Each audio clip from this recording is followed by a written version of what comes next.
Hello students, very good morning. आज हम लोग क्लास 12th का सेकंड चैप्टर शुरू करने जा रहे हैं और वो है सॉल्यूशन। सॉल्यूशन एक कंप्लीट चैप्टर आप लोगों को पढ़ना होता है, बहुत इंपॉर्टेंट चैप्टर है। इसमें न्यूमेरिकल और इसमें थियोरेटिकल भी है। इसके पहले आप लोगों को केमिकल काइनेटिक्स मैंने पढ़ाया था। केमिकल काइनेटिक्स के सारे लेक्चर आपने फॉलो किया, देखा, और अब हम शुरू करने जा रहे हैं सॉल्यूशन। आइए जानते हैं क्या है सॉल्यूशन। सॉल्यूशन को इसके पहले भी आप लोग जानते हो, समझते हो सॉल्यूशन क्या होता है। तो सॉल्यूशन एक होमोजेनियस मिक्सचर है। कहता है solution is homogeneous mixture of two or more non reacting substance which composition can be changed, जिसके कंपोजिशन को चेंज कर सकते हैं। मतलब अगर दो नॉन रिएक्टिव सब्सटेंस मिलाते हो तो उनका जो कंपोजिशन है, किस कंपोजिशन में मिला रहे हो, कंपोजिशन चाहोगे तो चेंज भी कर सकते हो, मतलब उनकी प्रोपोर्शन को आप चेंज कर सकते हो। तो यहां पे एक बात को समझने की जरूरत है कि होमोजेनियस मिक्सचर क्या है और नॉन रिएक्टिंग सब्सटेंस क्या है। तो होमोजेनियस मिक्सचर और नॉन रिएक्टिंग सब्सटेंस को हम थोड़ा समझते हैं। होमोजेनियस मतलब क्या होता है? मिक्सचर के दो पार्ट होते हैं। मिक्सचर आप लोग जानते हो, मिक्सचर के दो पार्ट होते हैं, दो भागों में बांटा जाता है। एक होता है होमोजेनियस और दूसरा होता है हेट्रोजीनियस। होमोजेनियस का अर्थ होता है इसमें, मतलब कि ये ऐसे देखने में लगता है कि होमो मतलब एक समान और हेट्रो मतलब डिफरेंट। तो इनका कहना है कि जो इनके कंपोनेंट्स होंगे वो सेम प्रोपोर्शन में होंगे, सेम प्रोपोर्शन में होंगे। अगर ये सेम प्रोपोर्शन में है तो होमोजेनियस है। अगर ये डिफरेंट प्रोपोर्शन में है, डिफरेंट प्रोपोर्शन में है तो क्या होंगे? हेट्रोजीनियस होंगे। तो ये एक बहुत इंपॉर्टेंट चीज है जो आप लोग 9th 10th और 11th के पार्ट, ये मूल कॉन्सेप्ट में भी पढ़ना था, वहां भी पढ़े होंगे, मिक्सचर के बारे में जानते होंगे आप लोग। तो सेम प्रोपोर्शन होना बहुत अनिवार्य है। अगर मान लो कि सेम प्रोपोर्शन का अर्थ थोड़ा सा समझ लीजिए कि एक बहुत अच्छा एग्जाम्पल इसका हम लोग लेते हैं, वो है शुगर सॉल्यूशन। अगर हम शुगर सॉल्यूशन को लेते हैं तो उसमें क्या होता है कि चीनी की मात्रा पूरे वाटर में सभी जगहों पे बिल्कुल समान मात्रा में होती है, कहीं पे कम और कहीं पे अधिक नहीं होती है। उनकी स्वाद बिल्कुल हर जगह पे बराबर होती है। तब जबकि चीनी की जो सॉल्युबिलिटी है वो कंप्लीट रूप से सॉल्युबल हो जाए तब। और ये एक होमोजेनियस है, इसको साधारण विधि द्वारा हम लोग अलग नहीं कर सकते हैं। इसको किसी भी नॉर्मल प्रोसेस के द्वारा आप अलग नहीं कर सकते हो, और इसको आप अलग कर सकते हो। क्योंकि जैसे मैं इसका एक एग्जांपल दिखा देता है। आप वाटर में, पानी में अगर आप ये सैंड को मिला दो, बालू को मिला दो, तो उसको आप आराम से कर सकते हो, छान कर अलग कर सकते हैं हम, ठीक है। तो ये अलग हो सकता है, लेकिन इसे हम अलग नहीं कर सकते हैं। तो होमोजेनियस जो प्रोसेस है, यही मिक्सचर जो तैयार होता है, यही हमारा सॉल्यूशन बनता है, ठीक है। तो इसमें कभी भी नॉन रिएक्टिंग सब्सटेंस को लेना है। नॉन रिएक्टिंग सब्सटेंस मतलब वैसे सब्सटेंस जो आपस में रिएक्शन ना करे। मतलब कि हम बालू और पानी को लेते हैं, देखिए रिएक्शन नहीं कर रहा। चीनी और पानी को लेते हैं, रिएक्शन नहीं करता, क्योंकि चीनी जो है पानी में रिएक्शन नहीं करता है, एक नए कंपाउंड्स का निर्माण नहीं करती है। सॉल्यूशन उसे कहते हैं जिसमें वो कंपोनेंट्स जो आप मिला रहे हो, उस कंपोनेंट्स की प्रॉपर्टीज जो है उसमें प्रेजेंट रहे, उसकी प्रॉपर्टीज कभी भी खोता नहीं है। यानी कि कंपोनेंट जो होते हैं अपनी प्रॉपर्टीज को नहीं बदलते हैं, तब वो सॉल्यूशन कहलाते हैं। जबकि कंपाउंड्स भी to or more than to substance के मिलने से होता है, लेकिन उसमें जो कंपोनेंट्स होते हैं उनकी प्रॉपर्टीज वहां लूज हो जाती है, खत्म हो जाती है। जैसे मान लो कि तुम सोडियम और क्लोरीन के मिलाते हो तो सोडियम क्लोराइड बनता है मिलने से। तो सोडियम एक जो पॉइजनस है ना, मतलब तुम्हारे मुंह में जाने से तुरंत लार्वा से रिएक्शन करके वो क्या होगा, आग पकड़ लेगा, ठीक है। और क्लोरीन गैस भी सफोकेशन करता है, मतलब कि वो दम घोटू गैस कहते हैं उसको। तो दोनों एक प्रकार के मतलब हमारे लिए खतरनाक है, लेकिन हम नमक को आसानी से खाते हैं, जो दोनों का एक कंपोजिशन वर्ड है, जो कंपाउंड बना। यानी कि नमक की कैरेक्टर, नमक की प्रॉपर्टीज हमारे सोडियम और क्लोरीन की प्रॉपर्टी से बिल्कुल डिफरेंट है, तो इसे कहते हैं कंपाउंड, है ना। लेकिन वहीं अगर चीनी पानी मिलाते हैं तो चीनी की प्रॉपर्टीज उसमें रहता है। यानी चीनी की प्रॉपर्टीज क्या है? मीठा लगना, तो मीठा लगता है। उसमें अगर हम थोड़ी सी नींबू मिलाते हैं तो उसकी भी प्रॉपर्टीज हमें महसूस होती है, थोड़ा नमक मिलाते हैं तो उसकी भी प्रॉपर्टीज हमें महसूस होती है। यानी कि जितने भी कंपोनेंट्स उसमें हम लोग डालते हैं सभी कंपोनेंट्स का जो हमारा मतलब प्रॉपर्टीज होता है बिल्कुल समान होता है। ठीक है, अब उनकी कंपोजिशन को हम बदल सकते हैं, थोड़ा ज्यादा मात्रा में थोड़ा कम मात्रा में ले सकते हैं, ये हमारा हो सकता है वहां पे। ठीक है, कंपोजिशन को बदल सकते हैं। ठीक है, अब आइए हम लोग आगे बढ़ते हैं। इसमें हम लोग समझ गए कि सॉल्यूशन एक्चुअली है क्या। सॉल्यूशन को एक बात को और समझना जरूरी है, सॉल्यूशन के मुख्य रूप से दो ही भाग होते हैं, एक सॉल्यूट होता है और दूसरा सॉल्वेंट होता है। मतलब सॉल्यूशन में आप कितनों कंपोनेंट्स को मिला दो, लेकिन उसमें जो है सॉल्यूट और सॉल्वेंट जो होता है वो निश्चित रूप से ये सेम होता है। मतलब उसमें एक सॉल्यूट होगा दूसरा सॉल्वेंट होगा। ठीक है, तो आइए यहां पे एक बात हम समझते हैं कि सॉल्यूट और सॉल्वेंट को कैसे हम डिसाइड करेंगे। तो किताब कहता है कि जिसकी मात्रा ज्यादा होती है वो सॉल्वेंट होता है, जिसकी मात्रा कम होती है वो सॉल्यूट होता है। यानी कि यहां पे जो है ये मात्रा इसका कम होगा, यानी कि बुक्स के अनुसार इसको हम लोग कहेंगे स्मॉल अमाउंट। स्मॉल अमाउंट अगर सॉल्यूशन में हो तो क्या कहलाएगा, सॉल्यूट। और अगर वो लार्जर अमाउंट में होता है, लार्जर अमाउंट में होता है तो क्या कहलाएगा, सॉल्वेंट कहलाएगा।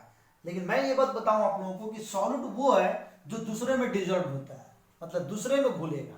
सॉल्वेंट वो होता है जो दूसरे को अपने में घुलाएगा। मान लो कि तुम बिना किसी फ्रेंड के नहीं काम कर सकते हो, तो यानी कि तुम जो है किसी और में घुलते हो, और एक फ्रेंड ऐसा तुम्हारा है जो वो दूसरे को अपने में घुला लेता है, यानी कि वो जहां रहेगा सब लोग उसके साथ आ जाएंगे। तो यानी कि वो फ्रेंड जो है वो सबको अपने साथ मिलाकर चलता है, तो वो सॉल्युबल सॉल्वेंट कहलाएगा। तो सॉल्वेंट क्या होता है, जो दूसरे को अपने में घुला ले, है ना, मतलब दूसरे को अपने में डिजॉल्व कर ले। और सॉलिड क्या होता है, दूसरे में जाकर डिजॉल्व हो जाता है, जो दूसरे में जाकर घुल जाता है, उसे हम सॉल्वेंट कहते हैं, सॉलिड कहते हैं। अब यहाँ पे एक बात, एक एग्जांपल देखते हैं हम लोग। एग्जांपल ये लेते हैं हम इसमें कि ये हमारा एक ग्लास हुआ, इसमें हम थोड़ी सी वाटर मिलाए। वाटर में हम क्या किए कि चीनी मिला दिए, यानी कि शुगर मिला दिए, और ये बना दिए हम यहाँ पे शुगर सॉल्यूशन। तो इसमें जो शुगर दिख रहा हमको वो क्या हो गया, सॉल्यूट। क्योंकि शुगर यहाँ पे जो है घुला है, ध्यान रखिए इस बात को। और यहाँ पे जो वाटर है, वाटर क्या हो गया, सॉल्वेंट। तो वाटर जो है वो शुगर को अपने में घुला लिया, यानी कि शुगर जो वाटर में घुल गया तो वाटर सॉल्वेंट हो गया, और शुगर क्या हो गया, सॉल्ट हो गया। इस बात को यहाँ पे ध्यान रखना होगा। चलिए ये सब चीजें तो समझ में आ गई होगी कि सॉल्यूट कौन है, सॉल्वेंट कौन है। चूंकि ये इंपॉर्टेंट है, आगे इसकी यूजेज बहुत ज्यादा होती है, डिसाइड करना होता है कि इस सॉल्यूशन में कौन सॉल्यूट है कौन सॉल्वेंट है, तभी न्यूमेरिकल बना पाओगे, है ना। कोई भी अगर देता, मान लो देता है कि इथाइल अल्कोहल सॉल्यूशन, तो यहाँ पे इथाइल अल्कोहल सॉल्यूशन में आपको कहीं पे सॉल्वेंट नजर आ रहा है, नहीं आ रहा है। दैट मीन्स यहाँ पे सॉल्वेंट जो होगा वो वाटर होगा, क्योंकि वाटर क्या है, यूनिवर्सल सॉल्वेंट कहा जाता है, यानी कि यूनिवर्स का मैक्सिमम जो सब्सटेंस है वाटर में सोलुबल होता है। वाटर में सोलुबल होने के दो रीजंस होते हैं, या तो उसके पास हाइड्रोजन बॉन्डिंग होगा, या तो वो सॉल्ट का निर्माण करता है, तभी वो वाटर में सोलुबल होती है। तो इस बात को समझना होगा कि वाटर में इस तरह से देखते हैं तो मैक्सिमम ऑर्गेनिक कंपाउंड्स होते हैं, वो डिजॉल्व होते हैं वाटर में, और मैक्सिमम इनऑर्गेनिक कंपाउंड्स होते हैं वो भी डिजॉल्व होते हैं। क्योंकि कोई ना कोई फॉलो करता होगा हाइड्रोजन बॉन्डिंग का, कोई इसमें से फॉलो करता होगा आयनिक कंपाउंड्स का। तो वाटर जो है ना ये यूनिवर्सल सॉल्वेंट माना जाता है, राइट। तो आइए हम लोग अब टाइप्स ऑफ सॉल्यूशन पढ़ेंगे। यहाँ पे सॉल्यूशन का टाइप्स क्या है हमारा, टाइप्स ऑफ सॉल्यूशन।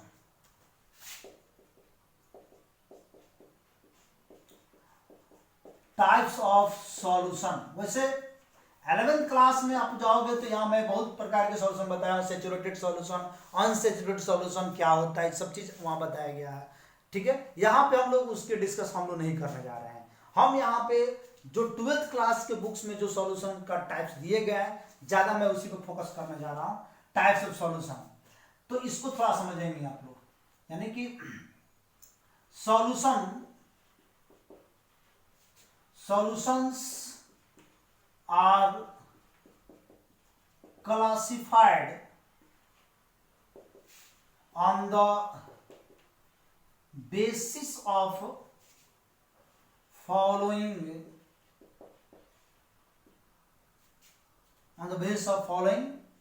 फैक्ट्स। कुछ इसका फैक्ट्स है, कुछ इसका कंडीशन बदलेगा, उसके आधार पर हम इसको बांटेंगे। इसमें हम लोग फर्स्ट नंबर लेंगे on the basis of number of components of solution. Solution में जो कंपोनेंट्स हैं, उस कंपोनेंट्स का हम लोग यहाँ पे नंबर पे डिपेंड करता है, कितने नंबर्स हैं उसमें, ठीक है। तो सॉल्यूशन में कंपोनेंट्स जो होते हैं वो नंबर बदलते रहते हैं। अगर ये नंबर बदलेंगे तो यहाँ पे इसका सॉल्यूशन भी बदलेगा। जिसे में यहाँ पे दिया हुआ है, मान लो यहाँ पे हम लोग ले सकते हैं, ये एक कंपोनेंट्स लिखते हैं यहाँ पे, और यहां पे हम लिखते हैं सॉल्यूशन, कंपोनेंट्स, और यहां लिखते हैं सॉल्यूशन। तो कंपोनेंट यहां पे जो देते हैं हम, वो मान लो कि यहां पे दो कंपोनेंट, दो से तो कम कंपोनेंट्स का सॉल्यूशन बनेगा नहीं, है ना। तो दो कंपोनेंट्स लिखते हैं, दो मतलब बाई जानते हैं, इसको हम लोग बाइनरी सॉल्यूशन कहते हैं। समझ में आ रहा है? बाइनरी सॉल्यूशन तो दो हो गया, सिंपल सी बात है। अगर हम तीन लेते हैं तो इसका नाम हम लोग टर्नरी सॉल्यूशन देते हैं। टर्नरी समझ में आ रहा होगा अपने को। टर्नरी टर्शियरी से बना, टर्शियरी मतलब तीन, तो टर्नरी उसी को कहते हैं, टर्नरी यानी कि तीन। अगर चार कंपोनेंट्स होते हैं तो इसको हम लोग कहेंगे क्वाटरनरी सॉल्यूशन। मतलब कि कंपोनेंट्स डिपेंड करता है, कंपोनेंट्स अगर दो है तो बाइनरी, तीन है तो टर्नरी, और चार है तो क्वाटरनरी। इस तरह से सॉल्यूशन को डिवाइड करते हैं उसके कंपोनेंट्स पर, कितने कंपोनेंट्स उसमें मिलाए जा रहे हैं, ठीक है। आइए नेक्स्ट देखते हैं हम लोग, नेक्स्ट टाइप्स की तरफ बढ़ते हैं। सेकंड नंबर, तो सेकंड नंबर कहता है ऑन द बेसिस ऑफ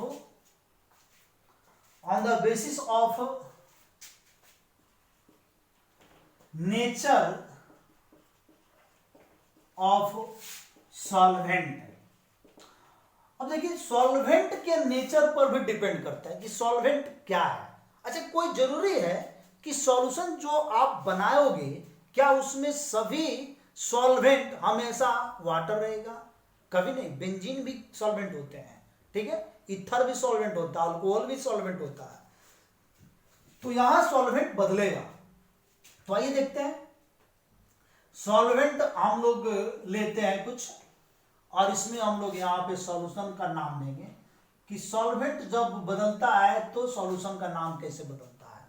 इसका कहना है कि अगर वाटर वाला सॉल्वेंट है, मतलब सॉल्वेंट में हमेशा वाटर है कहीं पे, तो उसको हम लोग सॉल्यूशन का नाम देते हैं एक्वस सॉल्यूशन, ठीक है, एक्वस सॉल्यूशन देते हैं। बहुत आसान है, एक्वस मतलब जल होता ही है, तो एक्वा या एक्वस कहिए तो एक्वस सॉल्यूशन है। तो वाटर रहेगा तो एक्वस सॉल्यूशन।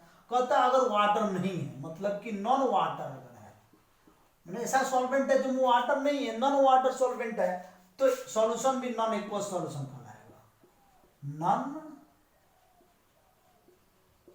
एक्वस सॉल्यूशन कहलाएगा। इस बात को समझ लीजिए पहले, ठीक है। वाटर वाला सॉल्यूशन सॉल्वेंट अगर कहीं दिखता है तो एक्वस सॉल्यूशन, अगर वाटर नहीं है तो नॉन एक्वस सॉल्यूशन। चलिए अब हम लोग देखते हैं थर्ड नंबर में। थर्ड नंबर में देखेंगे on the basis of concentration of solution. क्या सॉल्यूशन के कंसंट्रेशन पर भी सॉल्यूशन का नाम होता है? बिल्कुल होता है।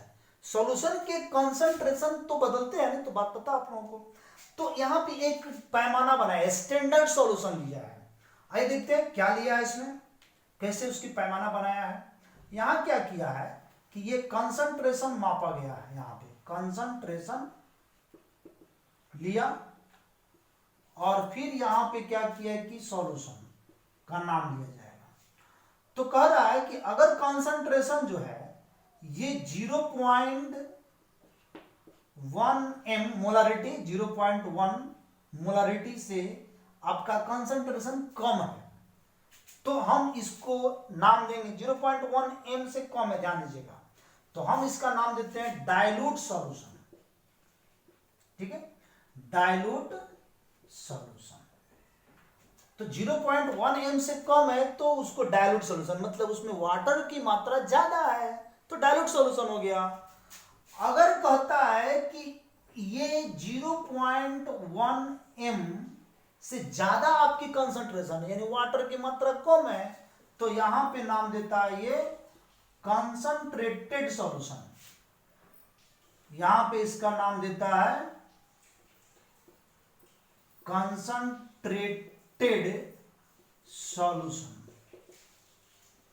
तो ये डिपेंड करता है सॉल्यूशन के टाइप्स कि क्या है, मतलब वाटर की मात्रा यहां ज्यादा है तो हमारा डाइल्यूट सॉल्यूशन हुआ, वाटर की मात्रा कम है तो कंसंट्रेटेड सॉल्यूशन हुआ। अब आगे हम लोग देखते हैं फोर्थ नंबर टाइप्स, बहुत इंपॉर्टेंट टाइप्स है ये। चौथा नंबर टाइप्स हम लोग जानेंगे क्या है, फोर्थ नंबर टाइप्स जानेंगे। तो चौथा नंबर टाइप्स कहता है इसका fourth number, on the basis of physical state of solute and solvent. ये लीजिए, सॉल्यूट और सॉल्वेंट का फिजिकल स्टेट जब बदलेगा तो वाटर के नाम में भी परिवर्तन होंगे। वाटर भी बदलेगा, नहीं वाटर नहीं, सॉल्यूशन के नाम में भी परिवर्तन होगा, सॉल्यूशन के नाम बदलेगा। यहां पे क्या बदलेगा आइए जानते हैं। तो यहां पे मैं एक चीज आपको और गाइड करूं, सबसे इंपॉर्टेंट यही टाइप्स है, क्योंकि आपके किसी भी बुक में यही टाइप्स ज्यादा मेंशन किया गया है और इसी टाइप को आगे बढ़ाया गया है ना, इस टाइप को ज्यादा लिया गया है और इसी टाइप को हमको आगे पढ़ना भी है। तो ये टाइप में सबसे महत्वपूर्ण चीजें समझ लीजिए कि कहता है, मान लो कि यहाँ पे सॉल्यूट लेते हैं और यहाँ पे हम सॉल्वेंट लेते हैं, ठीक है, दो चीज हो गया।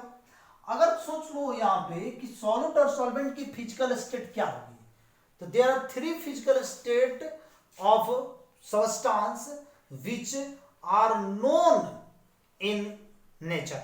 नेचर में आसानी से उसको हम लोग देख सकते हैं, इजिली नोन कहिए, इजिली नोन, इजिली ज्ञात है। वो कौन कौन से ऐसे हैं? थ्री, एक है सॉलिड, दूसरा है लिक्विड और तीसरा है गैस। ये तो सबको जानते हैं। तो सोचो कि अगर सॉल्यूट भी सॉलिड लिक्विड गैस हो और सॉल्वेंट भी सॉलिड लिक्विड और गैस हो, तो ये दोनों जो है सॉलिड लिक्विड गैस में अगर है तो इनका सॉल्यूशन कितने प्रकार के होंगे, ये बात कहा जा रहा है। तो यहां पे डायरेक्ट रूप से सॉल्वेंट के नाम पर सॉल्यूशन को डिफाइन कर दिया गया। सॉल्यूशन को अगर हम यहां लेंगे तो सॉल्यूशन को यहां तीन हिस्सों में बांटा गया, मतलब there are three types of solution. कौन कौन? तो सॉल्वेंट के आधार पर, सॉल्वेंट अगर सॉलिड है तो यहां बनाया गया इसको सॉलिड सॉल्यूशन। सॉल्वेंट अगर लिक्विड है तो यहां बनाया गया आपको लिक्विड सॉल्यूशन। सॉल्वेंट अगर गैस है तो यहां बनाया गया आपको गैस सॉल्यूशन। आई बात समझ में? तो यहां पे फिजिकल स्टेट के आधार पर सॉल्यूशन को तीन भागों में बांटा गया और वो तीन भाग कौन कौन है? सॉलिड सॉल्यूशन, लिक्विड सॉल्यूशन और गैस सॉल्यूशन। और तीनों डिपेंड किस पे है इसको समझिए पहले। ये डिपेंड है सॉल्वेंट के फिजिकल स्टेट पर। सॉल्वेंट का फिजिकल स्टेट क्या है? सॉलिड है तो सॉलिड स्टेट, सॉलिड सॉल्यूशन हो गया, लिक्विड है तो लिक्विड, गैस है तो गैस सॉल्यूशन, इस पे डिपेंड करता है। लेकिन इन तीनों के अंदर तीन तीन सॉल्यूशन होते हैं, तीन तीन होते हैं। सॉलिड सॉल्यूशन तीन प्रकार के होते हैं, लिक्विड सॉल्यूशन तीन प्रकार के होते हैं, गैस सॉल्यूशन तीन प्रकार के होते हैं। टोटल कितने हुए बाबू? There are 9 types of solution on the basis of physical state of solid and solvent. तो यहां पे 9 प्रकार आ जाएंगे। आइए देखते हैं 9 टाइप्स कौन कौन से हैं। ठीक है, 9 प्रकार के जानने के लिए हम पूरे बोर्ड को मिटाते हैं और एक बार 9 प्रकार लिखेंगे। इसको आप लोग नोट कर लेंगे एक ही बार में। तो आइए हम लोग देखते हैं 9 types of solution with example देखेंगे इसको हम लोग। ठीक है, विथ एग्जांपल हम लोग लेंगे इसको। यानी कि हम लोग अभी चौथे नंबर पढ़ रहे हैं। चौथे नंबर में हम लोगों को पढ़ना है, तो यहां हम लोग ले रहे हैं एक सॉल्यूट लेंगे, उसको पूरा यहां से यहां तक लिखना होगा। चलिए, इसके बाद से हम लेंगे सॉल्वेंट। ठीक है, सॉल्वेंट लेंगे और तब यहां पे हम बनाएंगे सॉल्यूशन। ठीक है, और सॉल्यूशन में हम यहां पे विथ एग्जाम्पल भी लिखेंगे। सॉल्यूशन जो बनेगा उसका एग्जाम्पल भी तो चाहिए आपको कि कौन सा ये प्राकृतिक में क्या हमारे नेचर में। कहा ना, सॉलिड लिक्विड गैस एक आसानी से मतलब एग्जिस्ट होता है हमारे नेचर में, ये स्टेट ऑफ मैटर में। तो क्या ये भी सॉल्यूशन का जो एग्जाम्पल होगा वो भी तो एग्जिस्ट होगा? बिल्कुल है। आइए देखते हैं कैसे है और ये कौन कौन है। सॉलिड सॉल्वेंट में सबसे पहले हम सॉलिड सॉलिड कर लेंगे यहां पे। तो सॉलिड, यहां भी सॉलिड, और हम पूरे सॉल्वेंट को हमेशा 3 बार सॉलिड ही रखेंगे। तो ये सॉलिड सॉलिड एक सॉलिड सॉल्यूशन तैयार हुआ और इसमें जो बनता है इसका एग्जाम्पल हम देंगे। सॉल्यूशन जो बनेगा और ये सॉलिड सॉल्यूशन बनेगा, हम एक ही बार लिखेंगे तीनों। तो यहां पे एग्जाम्पल जो बनेगा, इस एग्जाम्पल को देखते हैं। यहां पे जो एग्जाम्पल इसका बनता है सॉलिड सॉलिड, तो वो एग्जाम्पल कोई और नहीं, एलवाई है। तो एलवाई में क्या होता है, जैसे मैं इसका एग्जाम्पल में बताऊं, ब्रोंज, नाम तो सुने होंगे आप, ब्रोंज, ब्रास। ठीक है, तो ब्रोंज ब्रास जो है इसका क्या एग्जाम्पल होता है? ब्रोंज कैसे बनता है? ब्रोंज बनता है कॉपर और जिंक से। ब्रास ब्रास बनता है कॉपर और जिंक से। ब्रोंज बनता है कॉपर जिंक, उसमें और भी एलिमेंट्स मिला दिए जाते हैं, एल्यूमिनियम मिला देंगे तो ये ब्रोंज का निर्माण होता है। ठीक है, एल्यूमिनियम टीन वगैरह मिला देते हैं इसमें। तो इस तरह से ये एलवाई बनता है। इसमें और एलवाई आप लोग जानते होंगे, आप लोग रोल्ड गोल्ड, ठीक है, gun metal, Dutch metal, bell metal, बहुत सारे होते हैं इसमें जो एलवाई होते हैं। कई धातुओं के, कई मेटल के प्रोपोर्शन, मतलब उनके मिश्रण होते हैं, बाय वेट मिलते हैं, तो वो बनते हैं एलवाई, एलवाई के निर्माण होते हैं। चलिए, ये आपका एक हो गया, इसमें एलवाई बन गया, राइट।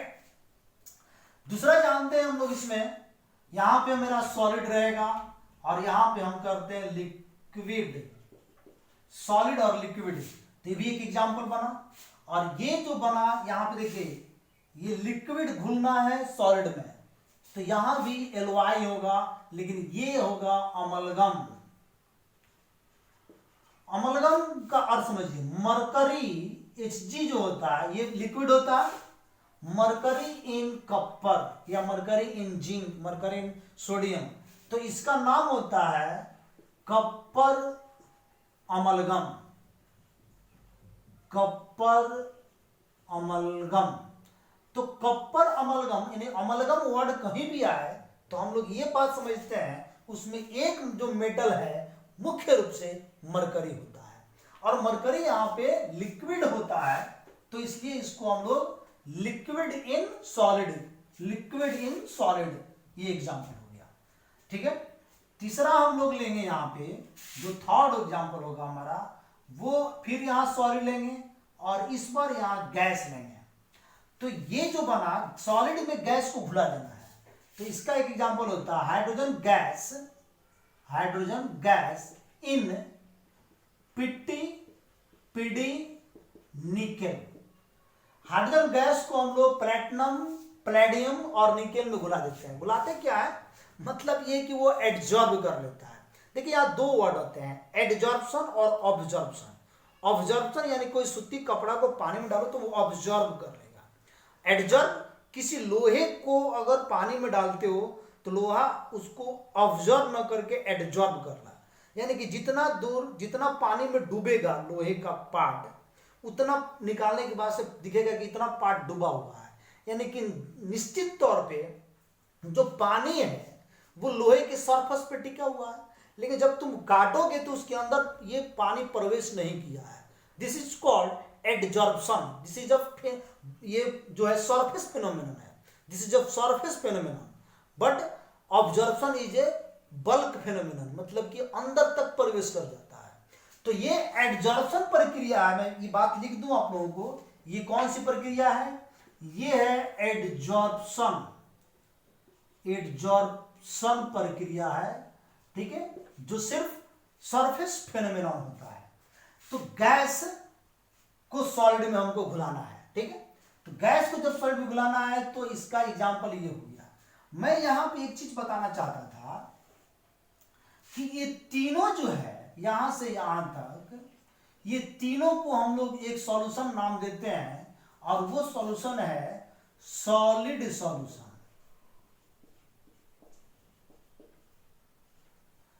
कौन सा सॉल्यूशन है ये, सॉलिड सॉल्यूशन। यही मैं 3 भागों में बांटा था, मैंने कहा था कि एक सॉलिड सॉल्यूशन के अंदर 3 सॉल्यूशन आएंगे, फिर लिक्विड सॉल्यूशन के अंदर 3 आएंगे, फिर गैस सॉल्यूशन के अंदर 3 आएंगे। इतना समझ में आ गया सॉलिड सॉल्यूशन क्या है। अब आइए लिक्विड की तरफ देखते हैं, यानी कि यहाँ पे लिक्विड, अब लिक्विड लिक्विड 3 बार लेंगे। चलिए यहाँ पे हम लेते हैं सॉलिड, तो ये हो गया आपका सॉलिड, ये हो गया लिक्विड, यानी लिक्विड में सॉलिड मिलाना है बहुत आसान है। तो यहां पे हो जाएगा क्या, सुगर सॉल्यूशन, सुगर सॉल्यूशन, यानी कि sugar in water. Sugar solution मतलब क्या, sugar in water, sugar in water, sugar solution, ठीक है। चलिए इसके बाद एक और लेते हैं, सेकंड नंबर लिक्विड। तो लिक्विड लेंगे और यहां पे ले लेते हैं हम लोग इस बार लिक्विड। तो लिक्विड लिक्विड का क्या होगा, लिक्विड में लिक्विड, अल्कोहल इन वाटर, है ना, तो यहां पे लेंगे हम alcohol in water, liquid liquid हो गया। और एक और लिक्विड ले लेंगे यहां पे हम लोग, एक और लिक्विड, इस बार हम लोग लेंगे गैस। तो gas in liquid, gas in liquid ध्यान रखेंगे, यानी गैस पार्टिकल लिक्विड में कब घुलता है, आप बेवरेज लेते हो, बेवरेज यानी पेय पदार्थ, कोको कोला, पेप्सी, है ना, कोल्ड ड्रिंक्स जो भी लेते हो, उसमें carbon dioxide CO2 gas in soft drink कर लो, यहां पे सॉफ्ट ड्रिंक, सॉफ्ट ड्रिंक यानी कि CO2 वाटर जो होता है, CO2 जो गैस होता है वो सॉफ्ट ड्रिंक में मिला रहता है। तो गैस हो गया, सॉफ्ट ड्रिंक क्या होता है, लिक्विड होता है, तो गैस इन लिक्विड। इस प्रकार ये 3 जो प्राप्त हुआ आपका, ये तीनों के तीनों क्या नाम देंगे इसका हम लोग, लिक्विड सॉल्यूशन। ये तीनों आपका लिक्विड सॉल्यूशन में जाएगा, ओके। अब हम लोग लेंगे गैस, यहां गैस करते हैं, यहां करते हैं सॉलिड, यानी इस पर गैस में सॉलिड को घुला देना है, गैस में सॉलिड घुलेगा। ऐसा है कोई एग्जांपल दिमाग में, सोचो, गैस में सॉलिड घुलाना है, ठीक है। तो ऐसा एग्जांपल के लिए आपको बहुत आसान तरीके से जाएंगे, स्मोकिंग। स्मोकिंग जो है क्या होता है इसमें, इसमें होता है carbon particles, carbon particle in gas, in air कह दो। तो हमारा एयर जो है क्या है, गैस है, और कार्बन क्या है, सॉलिड होता है, तो कार्बन पार्टिकल्स एयर यानी कि सॉलिड इन गैस। क्लियर हुआ। अब आइए फिर सेकंड में इसको गैस रखेंगे, सॉल्वेंट को यहां पे बदलेंगे लिक्विड, लिक्विड को गैस में घुलाना है, इसके लिए तो बहुत आसान है, फॉग, है ना, मिस्ट, ठीक है, ये बहुत अच्छा एग्जांपल है, ठीक है ना, जिसमें कुहासा, कोहरा, ये सब जो है बहुत अच्छा एग्जांपल है। इसमें क्या होता है, वाटर इन एयर, क्या होता है इसमें, ध्यान है, वाटर इन एयर, ये होता है इसमें, ठीक है। तो लिक्विड इन गैस, और ये आपका एक और लेते हैं इसमें,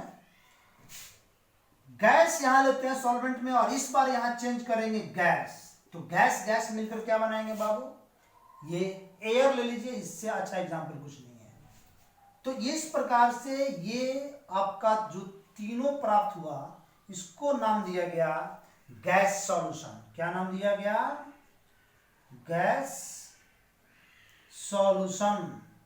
ठीक है, और गैस सॉल्यूशन ये हो गया, इसमें गैस गैस गैस हो गया।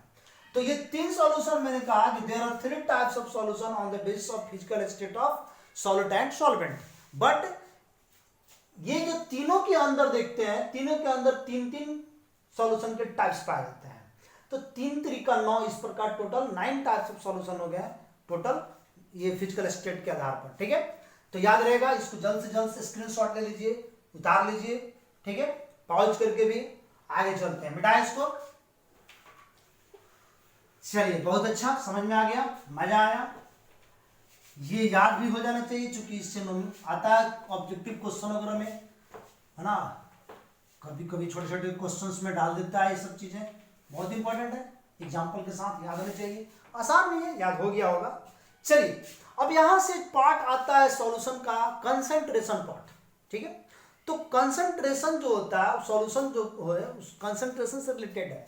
यानी किसी भी सॉल्यूशन का जब स्ट्रेंथ निकालिएगा तो विदाउट कंसंट्रेशन नहीं होगा। यानी कि उसके सॉल्यूशन के स्ट्रेंथ को मापने के लिए हमें कंसंट्रेशन में जाना पड़ेगा। तो कंसंट्रेशन यहां से हम लोगों को जानना पड़ेगा क्या होता है कंसंट्रेशन। तो कंसंट्रेशन को कौन नहीं जानता? कंसंट्रेशन को बड़े कोर्स कई बार हम लोग केमिकल काइनेटिक्स में तो पूरा कंसंट्रेशन पढ़ाए हैं। Concentration is equal to number of mole divide by volume. ठीक है, N/V सब लोग जानते हैं, यानी कि मोल पर लीटर। ठीक है, कंसंट्रेशन लेकिन यहां अगर रुकता नहीं है, इनके यूनिट्स को हम लोग लिखते हैं। यूनिट्स इज एक्सप्रेस्ड, या इट लगा दें यहां पे, its units are expressed in following terms.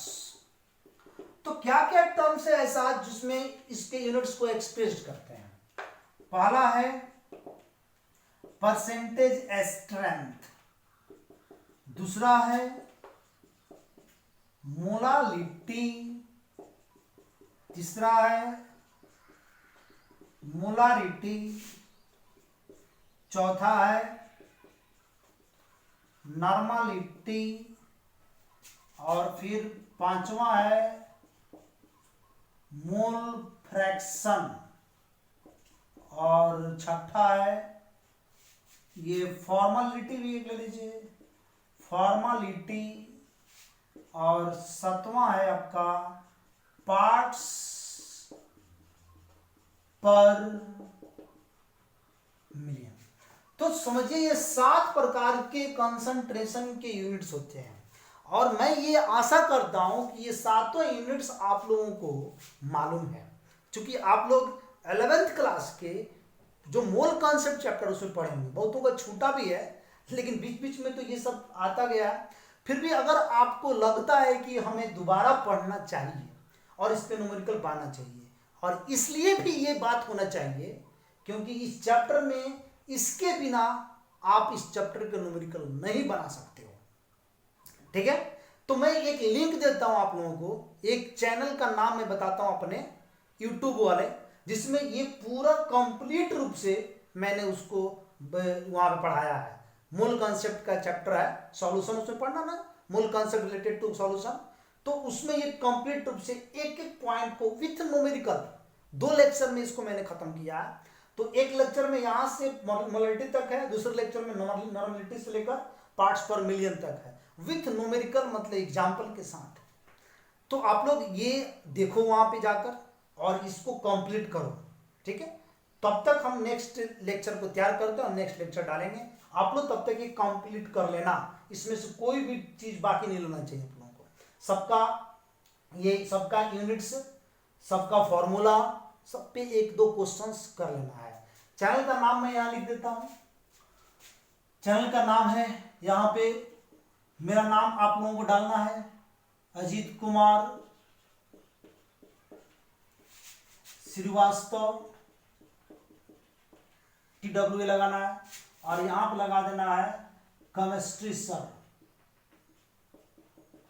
तो यहाँ से चैनल मेरा आप लोग ओपन कर सकते हो, और चैनल आते हैं ये जैसे ही आप लोग यूट्यूब में सर्च करोगे तो टोटल लेक्चर मेरा जो है वो स्टार्टिंग से लेकर टिल एंड तक टोटल लेक्चर, जितने भी लेक्चर अभी तक मैंने उसमें अपलोड किया है, टोटल लेक्चर आपके सामने आ जाएंगे 11th और 12th का सब। तो जो लेक्चर आप देखना चाहो वहां से देख सकते हो आसानी से, ठीक है। और मेरा व्हाट्सएप नंबर है 9934498602। जिसको भी ये लगे कि हम लोग ये लेक्चर कंप्लीट नहीं सुन पा रहे हैं या पीछे का और भी लेक्चर देखना है, सर से कांटेक्ट करनी है, क्वेश्चंस पूछने हैं, सबसे बड़ी बात है, तो व्हाट्सएप नंबर लीजिए और इस पे क्वेश्चन, रिलेटेड क्वेश्चंस डालिए। लेक्चर देखिए, रिलेटेड क्वेश्चन इसमें डालिए, हम उस क्वेश्चन को आपके व्हाट्सएप नंबर पे सॉल्व करके दे देंगे, या अगर उसमें सबसे इंपॉर्टेंट क्वेश्चंस रहेंगे तो हम नेक्स्ट लेक्चर में उसको डालेंगे भी, है ना, उसको इंक्लूड कर देंगे नेक्स्ट लेक्चर में। तो इसलिए बहुत जरूरी है कि आप लोग ये सब देखते रहिए, ठीक है। इसको देखिए, यहाँ से सारा लेक्चर मिलेगा और इस पे व्हाट्सएप कीजिए, व्हाट्सएप नंबर है मेरा, आसानी से आप वहां पे क्वेश्चंस पूछ सकते हैं। ओके, दैट्स ऑल, मिलते हैं नेक्स्ट लेक्चर में सॉल्यूशन के। Okay, bye.